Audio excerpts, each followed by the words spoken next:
जय माँ काली। हम सभी पर माँ की कृपा हमेशा बनी रहे, मेरी माँ से प्रार्थना है।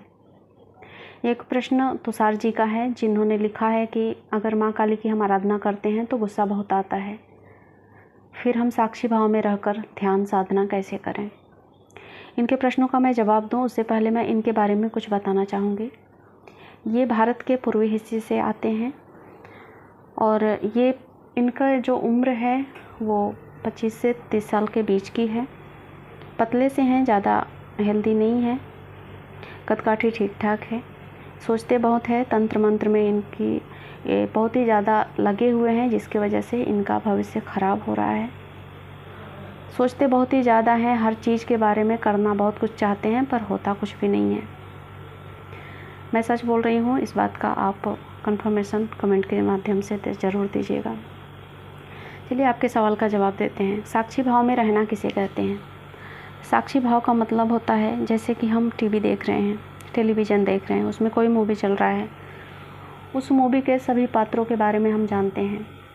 जो कुछ भी चल रहा है उसमें हम ये समझते हैं कि ये जो है सिर्फ एक नाटक है, इससे रियलिटी से कोई वास्ता नहीं है।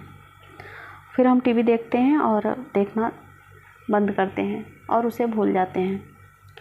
तो साक्षी भाव से मेरा मतलब यही है कि अगर आप सब कुछ जानते हैं कि ये नाटक है, जो कुछ भी हमारे शरीर के बाहर भौतिक जगत में हो रहा है या फिर शरीर के अंदर हो रहा है, ये सब कुछ एक भ्रम है, सब कुछ एक नाटक है, तो फिर हम उस पर रिएक्ट क्यों करेंगे?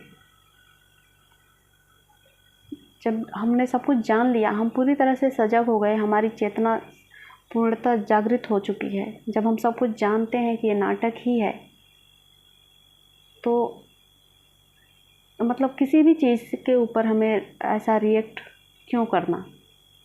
रही बात गुस्से की, तो देखिए माता काली के बारे में बहुत सारे लोग बहुत ही भ्रमित बातें करते हैं। मुझे तो बहुत गुस्सा आता है सुन के। लोग जो कुछ जानते नहीं हैं उस बारे में बोलते हैं।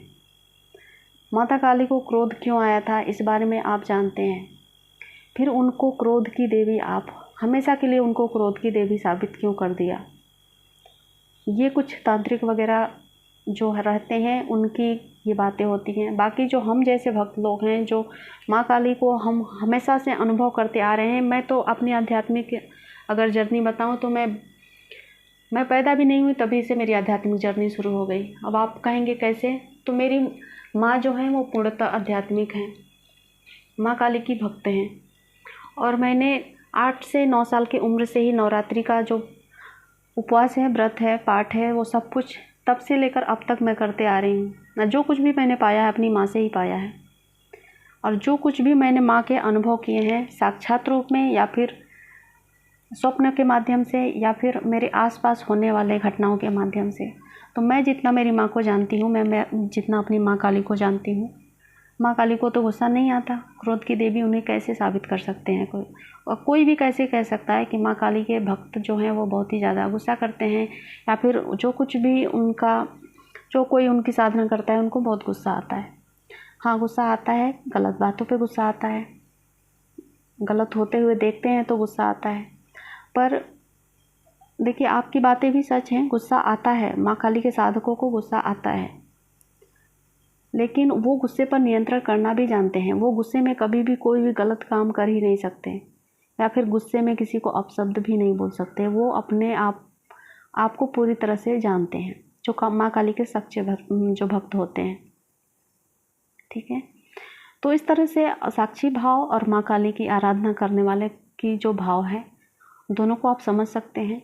बहुत सारी बातें हैं जो भ्रमित करती हैं, लोगों को डराती हैं, और इसी डर की वजह से बहुत ही कम लोग माँ काली की आराधना में आते हैं। लेकिन मैंने जितना मेरी माँ को जाना है, माँ जितना ममतामयी दुनिया में कोई भी देवी देवता नहीं होगा। ठीक है, उम्मीद करती हूँ मेरी बातों से आप सहमत जरूर होंगे, और आप भी अगर भक्ति करना चाहते हैं, अगर इस कलयुग में भक्ति करना चाहते हैं और चाहते हैं कि आपकी मनोकामनाएं पूर्ण हो, आपको मुक्ति मिले, तो माँ काली के ही शरण में आना होगा। माँ काली और हनुमान जी ही एकमात्र ऐसे देवी देवता हैं जो कि इस कलयुग में पूर्णतः जागृत अवस्था में हैं।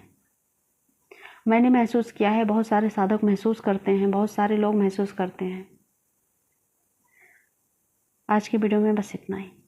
जय मां काली।